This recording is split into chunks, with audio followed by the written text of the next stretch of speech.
तर आज ना आम्हाला आमच्या नवीन घरासाठी काही सामान घ्यायचं होतं, त्यासाठीच आम्ही बाहेर निघालो होतो. पण त्याआधी आम्हाला हॉस्पिटलला जायचं होतं, कारण आमच्या छोट्या पिल्लूला ना जरा जुलाब लागल्या होत्या, म्हणून त्याला दाखवायचं हॉस्पिटलमध्ये. पण तिकडे गेल्यानंतर ना रुद्रचं हे असं चालू होतं, तो त्याच्या पप्पाला चेक करत होता स्टेटस्कोपनी. आणि त्यानंतर आम्हाला थोडीशी भूक लागली होती, म्हणून म्हणलं चला मिसळ खायला जाऊ. पण इकडे गेल्यानंतर ना तिकडची कढी वडा स्पेशालिटी होती, म्हणून ती ऑर्डर केली. पण खाल्ल्यानंतर ना माझ्या पूर्ण तोंडाची चवच निघून गेली. माझा चेहरा बघून तुम्हाला समजलंच असेल. असो, त्यानंतर मग आम्ही डीमार्टला गेलो आणि इकडे एवढ्या सुंदर सुंदर वस्तू बघून ना माझं सगळंच घ्यायचं मन करत होतं. पण जे लागतंय तेच घेतलं आणि आम्ही परत घरी आलो.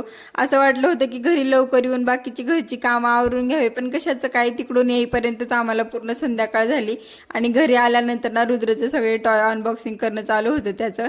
त्यानंतर ना संध्याकाळी आमचे दाल ढोकली खायचं मन झालं होतं, म्हणून संध्याकाळी मस्त अशी दाल ढोकली बनवली होती. चला भेटू नेक्स्ट व्लॉगमध्ये. बाय.